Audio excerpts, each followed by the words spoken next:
우리 출애굽기 20장 이후에 나오고 있는 이 법들을 통해서 하나님이 어떤 분이신지를 좀 더 잘 이해할 수 있는 것 같습니다. 하나님은 정말 서로를 살피게끔, 상대를 살피게끔 그렇게 공동체를 이끌어 가시는 것 같아요. 자기중심적인 것이 아니라 굉장히 이타적인 그런 마음으로 공동체가 하나 될 수 있기를 바라시는 그런 하나님의 의지가 보이는 게 바로 이 법이 아닌가 싶습니다. 지난주에도 우리가 하나님의 법을 좀 많이 다루었는데 절도한 자들에 대해서도 얘기를 했고 또 재산상의 피해를 입힌 자들에 대한 얘기도 나누었어요. 보시면 아셨겠지만 이게 가해자들에게는 어찌 보면 굉장히 좀 무거운 처벌이 될 수 있는데 그런 것들을 통해서 어찌 보면 그 피해자들의 마음을 굉장히 위로하고 그들의 마음이 해결될 수 있도록 해주는 그런 것들도 또 보게 됩니다. 제가 주어의 요약도 정리를 좀 해놨지만 사실 우리가 가해자의 인권 딜레마 때문에 사실 말들이 굉장히 많잖아요. 그런 것들을 본다면 성경 속에서는 정말 피해를 입고 있는 그 사람들의 마음을 굉장히 많이 헤아리고 있다라는 것을 알 수가 있어요. 그래서 하나님께서 그 공동체를 얼마나 위하시는지, 공동체가 어떠한 마음으로 또 흘러가기를 원하시는지 그런 것들을 여실히 볼 수 있는 게 출애굽기 20장 이하에 나오는 하나님의 법의 내용이 아닌가 싶습니다.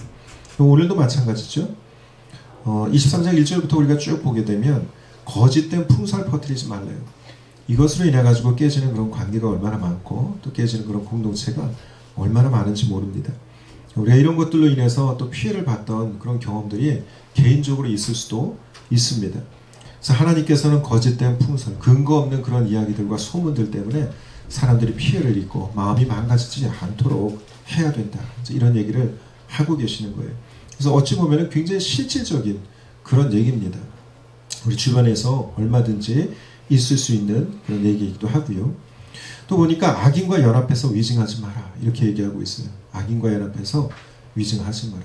의도가 분명하게 악한 것이 드러나 있음에도 불구하고 어떤 힘의 논리 때문에 이걸 잘 생각해야 돼요. 힘의 논리, 거대 집단.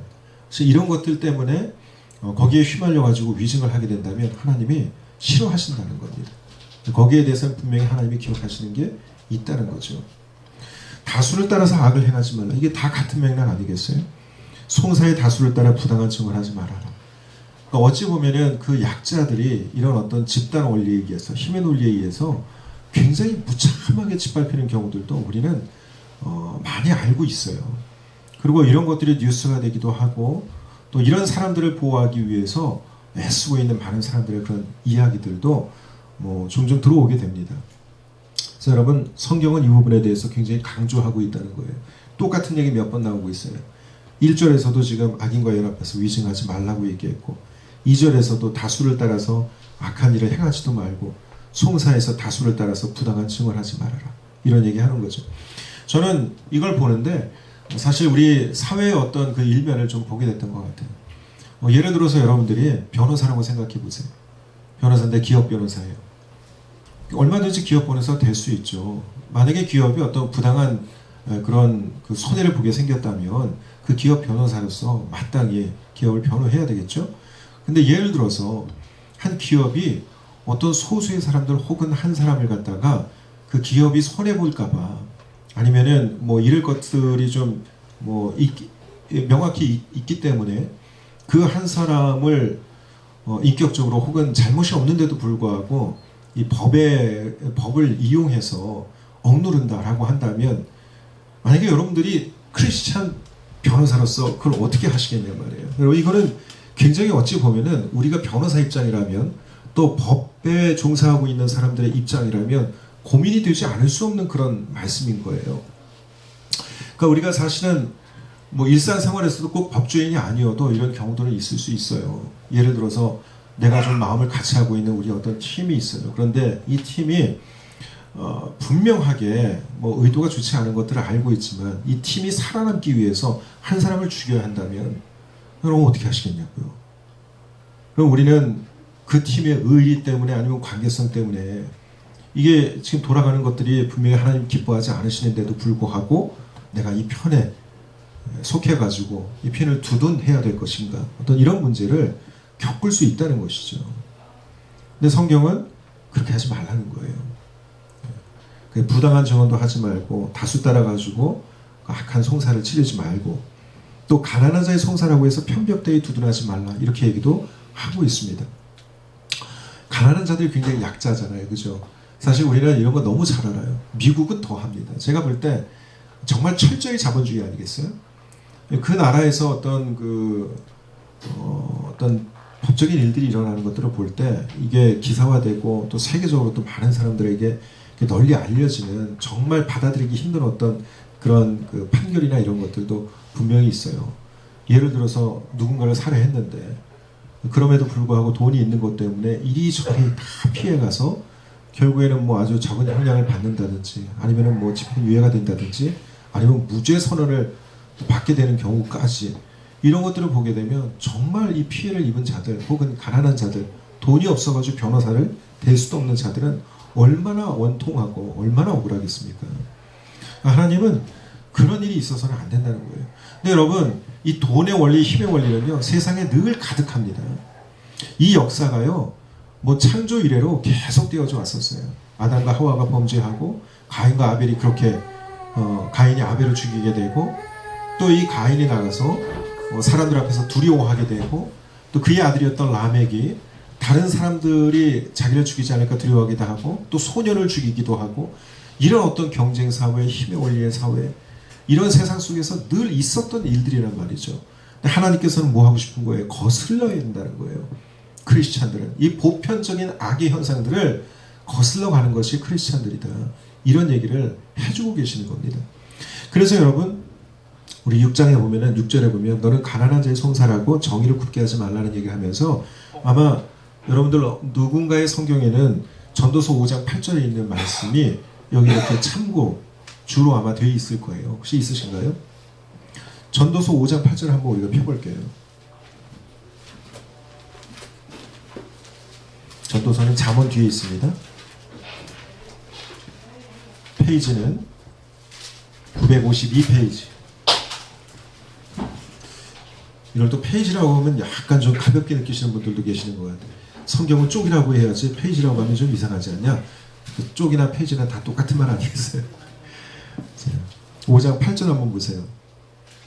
너는 어느 지방에서든지 빈민을 학대하는 것과 정의와 공의를 짓밟는 것을 볼지라도 그것을 이상히 여기지 말아라. 높은 자는 더 높은 자가 감찰하고 또 그들보다 더 높은 자들도 있습니다. 이게 무슨 얘기냐면 사실 이 안에는 이런 불의한 것들이 또 빈민을 학대하는 것들이 얼마나 보편화되어 있는지 얼마나 사방에서 이루어지고 있는지를 이미 전제로 하고 있는 그런 말씀인 거예요. 그러니까 여러분 세상은 그렇습니다. 그런데 이것이 안타까운 것은 뭐 사회가 어떻다라고만 얘기할 것이 아니라 사실 우리 마음속에서도 계속 싸움으로 일어나고 있는 일들이에요. 그렇잖아요. 우리도 힘 있는 자에게 늘러붙고 싶고 그렇지 않던가요? 좀 뭔가 나에게 득이 될 만한 그런 어떤 팀에 내가 속하고 싶고 그러다 보면은 그 어떤 그 집단 원리에 의해 가지고 본의 아니게 내가 묵인하는 동안 많은 일들이 벌어질 수 있잖아요. 그죠? 우리가 그런 것들을 항상 알고 있고 분별하고 또 싸우면서 살아가는 것이 이 땅의 삶이 아니겠습니까? 근데 하나님께서는 그런 모든 상황 속에서 크리스찬들에게 공의가 세워지기를, 정의가 세워지기를 너희들이 모르고 그랬다면 나중에 알게 된다면 그럼 그것으로부터 벗어나기를 바라시는 게 하나님의 뜻이라는 거예요. 사실 어려운 숙제이기도 하죠. 이 세상을 살아가면서 여러분 이것은 분명히 우리가 하나님의 자녀들로서 또 우리가 영적인 이스라엘이자 또 예수 그리스도의 제자로서 분명히 싸워야 될 일이고 또 갈등이 있을 수밖에 없는 일이라는 것을 꼭 기억하셨으면 좋겠어요. 그래서 이런 갈등과 상황들이 우리에게 주어진다면 오늘 이 말씀을 기억해야 되는 거예요. 하나님은 무엇을 기뻐하시지? 하나님은 누구의 편이시지? 이거를 우리가 생각하면서 하나님이 내리시는 결정대로 따라갈 수 있을 때 진짜 순종하는 주의 백성이 되는 것이고 하나님의 나라가 실현되어지는 거라고 저는 믿습니다. 아멘. 아멘. 자, 7절 거짓 일을 멀리하며 무죄한 자와 의로운 자를 죽이지 말라. 나는 의롭다 악인을 의롭다 하지 아니하겠노라. 너희들 명확히 하라는 거예요. 악한 것은 악한 것이고 선한 건 선한 거다. 잘못은 잘못인 거고 아닌 건 아닌 거다. 그걸 좀 분명히 세우고 살아가라는 거죠. 우리 살다 보면 애매한 지점이 얼마나 많아요. 그 애매한 이유가 뭐예요? 결국 우리의 이해득실 때문 아니었어요? 근데 그거를 떠나서 그건 2차적인 문제라 이거죠. 하나님께서는 너희 삶에 분명한 기준 세우라는 거예요. 하나님의 말씀으로 분명한 기준을 세우고 좌하든지 우하든지 하라는 것입니다. 좌우래 이게 좌우 얘기 나오니까 갑자기 느낌이 이상해서 지금 순간 놀랐어요. 네. 예. 무슨 말인지 아시죠? 지금 정치적 얘기가 아니에요. 하나님 말씀 안에서 분명한 노선을 가지고 살아가라는 얘기예요. 믿으십니까? 그렇게 하시겠어요? 그래야 된다는 거죠. 쉽지 않다는 거 저 압니다. 어려울 거예요. 어떻게 이거를 그냥 여러분들 뭐 무자라듯이 그렇게 할 수 있겠어요? 우리가 살다 보면 진짜 애매한 지점들이 많을 거예요. 정말 힘든 그런 상황들도 있을 거예요. 씨름해야 될 수도 있습니다. 그런데 성령께서 우리에게 그 상황을 보여주시고 말씀도 떠오르게 하시고, 그래서 우리의 양심이 도저히 그 말씀과 상황으로부터 벗어날 수 없다면 그때 여러분 싸우셔야 되는 거예요. 어쩔 수 없어요. 씨름하고 결국 우리가 선택해야 될 것은 하나님 말씀이라는 겁니다. 이해되시죠? 예. 8절에 너는 뇌물 받지 말아라. 뇌물은 밝은 자의 눈을 어둡게 하고 의로운 자의 말을 굽게 한다. 이게 뇌물의 위력이기도 하잖아요. 그죠? 예, 어떤 선물의 위력. 그래서 재물을 가지고 그동안 우리 뭐 역사 속에서도 그런 거 많이 있었습니다. 뇌물 가지고 가가지고 이런 어떤 정치에 또 파고들고 한 자리를 얻고 뭐 이런 것들 많이 있었잖아요. 근데 사실 우리가 누군가와 선물을 교환하고 또 누군가에게 어떤 좋은 대접하고 하는 거는 굉장히 좋은 일이에요. 그런데 그 안에 잘못된 의도가 있어서는 안 된다는 것입니다. 예를 들어서 우리가 누군가를 기분 좋게 하기 위해서, 그 마음을 위로하기 위해서, 또는 그 사람과 좋은 관계를 맺기 위해서 선물 주는 거, 그게 뭐가 문제겠어요? 그 사람 잘 대접하는 거 뭐가 문제겠어요? 그런데 성경에서는 잘 대접하려면 또 누구를 잘 대접해? 나그네를 잘 대접해. 그러니까 너희들이 정말 대접할 마음이 있다면 너희들에게 득될 사람만 대접할 것이 아니라 나그네도 대접하라는 거예요. 나그네가 어떤 사람이에요? 왔다가 찍고 가는 사람 아니에요. 그죠? 그런데 그러한 사람도 잘 대접하라는 거예요. 이걸 누가 보신다는 거예요? 하나님 보시는 거예요. 여러분, 그러니까 우리는 그 마음에 준 순수함, 청결함이 있어야 될 것 같아요. 그래서 어떤 뭘 하든지 우리는 사실 이게 나에게 득되는 일인가? 아닌가? 이런 것부터 생각할 수 있잖아요. 그죠? 근데 하나님은 사람을 볼 때에 그냥 사람 자체로 보게 하세요. 사람을 위대합니다. 어떤 면에서? 하나님의 형상으로 지어졌기 때문에. 그쵸? 예. 하나님 왜 형상을 짓지 말라고, 만들지 말라고, 어떤 형상도 만들지 말라고 그랬을까요? 이거를 이제 해석하기 나름이에요. 그런데 해석하기 나름이라 그러면 너무 쉬워지고, 분명히 우리는 하나님 외에 다른 형상을 지어서는 안 돼요. 그런데 왜 그럴까를 파고들었던 사람들이 있어요. 근데 그 중에서 아주 의미 있는 해석이 하나 있는데, 그거는 바로 우리가 하나님의 형상이기 때문이라는 거예요. 어떠세요? 인정이 되세요? 아멘. 우리가 하나님의 형상이에요. 아멘. 야, 이건 또 무슨 소리가 싶으세요? 하나님이 그러셨잖아요. 하나님의 형상으로 우리가 지어졌다고. 그죠? 그러니까 사람을 볼 때 우리는 그 사람을 존중해야 될 이유가 어디 있어요? 하나님의 형상으로 지음받은 사람이기 때문에. 하나님께서 다른 거 짓지 말아라. 왜 허무맹랑한 데 가가지고 그게 나라고 얘기하고, 왜 이상한 데 가가지고 거기에다가 절하고 거기에다가 공을 쌓는다고 왜 그러고 있느냐. 너희가 섬기고 정말로 존중하고 정말로 사랑해야 되고 너희들이 잘 대접해야 될 그런 대상은 하나님이 하나님의 형상으로 지어놓은 바로 우리들, 너희들이다. 이렇게 말씀하시는 것 같은 거예요. 네. 그래서 우리가 그런 점을 좀 잘 생각했으면 좋겠어요. 그냥 찍고 지나가는 사람이든 누구든 간에 하나님께서 우리로 하여금 만나게 하셨고 보게 하셨고, 우리가 그 사람을 또 대접해야 될 만한 그런 상황이라면 기꺼이 기쁨으로 이렇게 했으면 좋겠습니다. 보시는 분은 하나님이시니까. 그리고 뇌물 받지 말라, 그 얘기하면서 얘기했던 거죠. 자, 9절, 너는 이방 나그네를 압제하지 말아라. 이렇게 얘기합니다. 너희가 애굽 땅에서 나그네 되었은즉 나그네의 사정을 아느니라. 이거 정말 중요한 말씀인 것 같아요. 여러분, 다른 사람들의 어떤 괴로움과 힘든 것들을 볼 때에 우리도 그런 일들을 겪었을 만하잖아요. 그렇죠? 살면서 힘든 거 없는 사람이 어디 있어요? 아픈 거 없는 사람이 어디 있어요? 상처 안 입은 사람이 어디 있어요? 억울 해본 적이 없는 사람이 어디 있겠어요? 그러니까 우리도 겪어봐서 하는 거 아니겠어요? 다른 사람의 사정이나 이런 것들도 헤아려 보라는 거예요. 역지사지하라는 거죠. 그래서 우리가 그렇게 할 때에 그것이 우리에게 유익합니다. 내가 겪었던 것들을 생각하면서 그 사람을 이해하려고 하고 노력하다 보면은 그것이 우리에게 정말 많은 부분에서 유익하다는 거예요. 자, 그리고 여러분, 아까 그 4절 안 봤는데 4절에 보니까 네가 만일 네 원수의 길 잃은 소나 나귀를 보거든 반드시 그 사람에게 돌리고 만일 너를 미워하는 자의 나귀가 짐을 싣고 엎드러졌어요. 그것을 보면 버려두지 말고 그것을 도와 그 짐을 부릴지니라 이렇게 얘기하고 있습니다. 사실 여러분 원수를 대할 때 여러분 어떠세요? 이거 좀 더 나아가는 얘기예요. 나그네도 아니고 그냥 우리 동족들 곁에 있는 사람들도 아니고 원수예요. 근데 이 성경은 지금 원수에 대해서도 얘기하고 있어요. 이게 법으로 얘기하고 있는 거예요. 니들 원수라고 가가지고 피해 입었는데 못 본 척하고 그러지 마라. 이런 얘기를 지금 하고 있는 겁니다. 성경 말씀 중에 무슨 말씀 있죠? 악을 악으로 갚지 말아라. 도리어 선을 행하라고 얘기하잖아요. 로마서에 바울이 기록했던 건데 이거는 여기 이렇게 다 율법에 나와 있는 내용들을 그도 다 참고해가지고 인용하는 얘기였거든요. 악을 악으로 갚지 말래요. 혹시 그런 일 있었어요? 그런 일 없었어요? 말로도 우리는 악을 악으로 갚잖아요. 얘 쌤통이다. 잘 됐다. 내가 그럴 줄 알았다. 얘 피해갈 수 있는 분들 있어요? 혹시? 없는 것 같은데. 저도 그랬거든요. 저기도 속에서 막 그런 소리들이 막 이렇게 올라오는 게 있습니다. 그런데 우리가 이 말씀을 보면 쫙 올라오다가도 찬물에 쫙 맞는 거죠. 아우, 내가 지금 뭐 하고 있는 거야? 이걸 지금 내가 기뻐할 일이 아닌데 뭐 나라고 그렇게 온전한가? 나라고 사람들이 억울한 일 없었을까? 나 때문에. 그런 거 생각하면 사실 우리가 그런 건 안 되는 거잖아요. 그죠?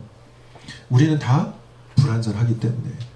그러니까 혹시라도 원수가 피해를 입거든. 그런데 그 원수가 피해를 입고 또 다른 데로 가는 것도 아니고 나한테 와가지고 원수가 도움을 청해. 그럼 어떻게 하실래요? 네? 나한테 와가지고 도움을 청해요. 그러면 도와줘야지 뭐 어떡하겠어요. 그죠? 그게 하나님의 뜻입니다. 성경 말씀 중에 여러분 우리가 잠언 말씀 하나 좀 봤으면 좋겠는데 무슨 말씀이냐면 잠언 25장 21절에서 22절이에요.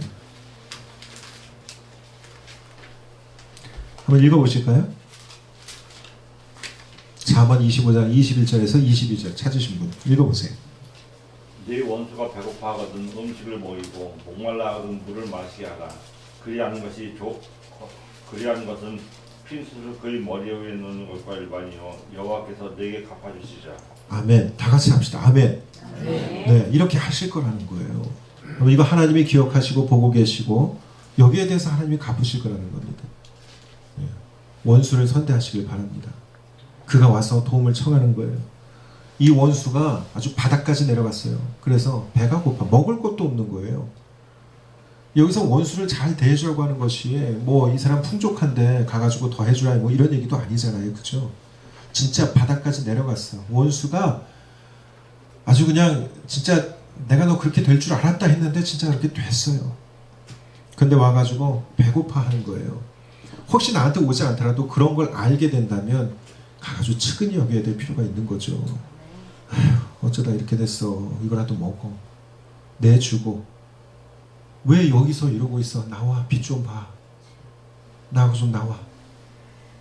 어디 저기 길이라도 좀 같이 걷자 하면서 가면서 그 이야기라도 좀 들어주고 이렇게 하는 게 우리가 해야 될 일이라는 거죠. 그리하면 어떻게 해요?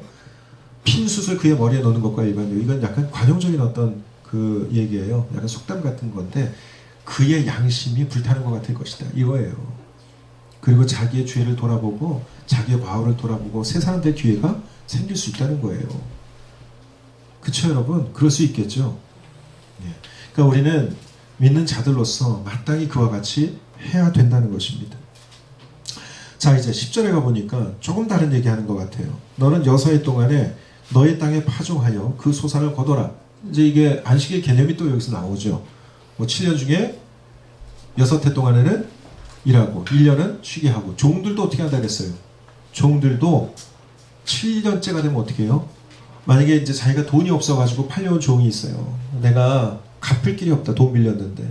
그러니 그냥 당신 집에 들어가서 내가 대신 일을 하겠다 해서 종이 됐어요. 이런 사람들 6년 동안 거기서 종살이 했으면 어떻게 하라는 거예요? 7년째는 놓아주어서 집으로 돌아가게끔 하라 그랬잖아요. 이게 하나님의 뜻이에요. 영구히 그 집에 속해가지고 나는 그 위에서 상전 주인 노릇하고 그 사람 완전히 종으로 밟아놓지 말고 그 사람도 사람이고 하나님이 사랑하시는 자고 너희의 동족이다. 그러니 그리고 종을 대할 때도 학대하지 말라 그랬잖아요. 그죠? 그 사람을 잘 선대해주고 여자 같은 경우에는 딸처럼 여겨주고 이런 다음에 7년째가 되면 돌려보내라는 거예요. 이게 하나님의 뜻입니다. 갚을 길은 열어주라는 거죠. 그죠? 그리고 돌려보내줘야 되는 거예요. 여기서도 이제 마찬가지예요. 너는 6해 동안에 너의 땅에 파종하여 그 소산을 거둔 다음에 7째 해는 갈지 말고 묵혀두어서 내 백성의 가난한 자들이 먹게 하라는 거예요. 내 땅에다가 내가 심는 건 뭐가 문제겠어요. 그런데 6해 동안은 하고 7째 해가 됐을 때는 거기를 그냥 쉬게 놔두고 가난한 자들이 먹거리를 얻을 수 있도록 그 땅을 내어주라는 거죠. 그리고 남은 것들은 어떻게 해요? 들짐승들이 와서 먹게 될 것이다. 하나님이 생각하는 영역이요 그냥 사람까지가 아니에요. 들짐승까지도 생각하시는 거예요. 여러분 우리가 이 땅을 살아갈 때 인간만 사는 거 아니잖아요. 그죠? 저는 너무 과하지만 않다면 우리가 동물을 사랑하고 또 동물들을 보호하고 하는 것들은 참 좋게 생각하는 사람 중에 하나입니다. 과하지만 않다면 얼마든지 당연히 우리가 공존해야 되는 생물들이니까 또 하나님께서 그렇게 하게끔 만들어 주셨으니까 저는 그럴 수 있다고 생각을 해요. 그래서 하나님께서 생각하시는 영역이 굉장히 넓다는 걸 알아야 돼요. 창조하신 그 세계를 두루두루 살피고 하나님이 거기에 대해서 말씀하고 계시는 거예요. 그럼 여러분 우리의 시각도 어때야 될까요? 우리의 시각도 열려서 그냥 단지 인간만을 생각하고 우리 인간의 욕심만을 생각할 것이 아니라 사실은 좀 지구도 생각해야 될 필요가 있다고 생각합니다. 네. 길게 보고 멀리 보는 거죠. 그리고 여기에 우리의 마음을 좀 같이 해야 될 필요가 있다고 생각해요. 잘 보존해야 되는 거잖아요. 뭐 우리만 살고 끝날 건가요? 잘 보존해야죠.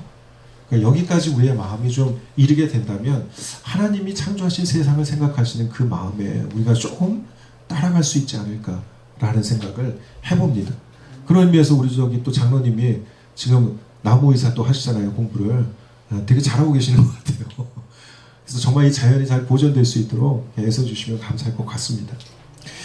자, 12절에 가보니까 너는 엿새 동안에 내 일을 하고 7째 날에는 쉬어라.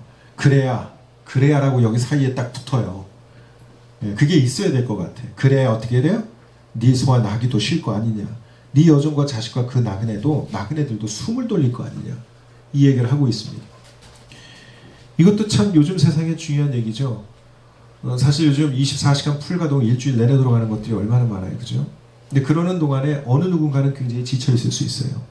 그렇겠죠? 그러니까 우리는 그 부분까지도 조금 생각해야 될 것 같아요. 예를 들어서 함께 일하고 있는 사람들이 있다면 그 사람들이 숨 돌리고 쉴 수 있는 시간들을 줘야 되는 거죠. 그렇지 않겠어요? 내가 뭔가 회사를 운영하고 있다면 직원들이 좀 쉬고 숨 돌릴 수 있도록 해줘야 되는 거 아니겠어요? 쉼은 우리에게 옵션이 아닙니다. 사람에게 쉼이라는 것은 옵션이 아니에요. 이거는 반드시 있어야 되는 거예요. 필요한 거예요. 절대적으로 필요한 겁니다. 그래서 하나님도 엿새 동안에 창조하시고 7일째 쉬셨다고 하잖아요. 그렇죠? 그리고 안식일을 사람들에게 선포하셨습니다.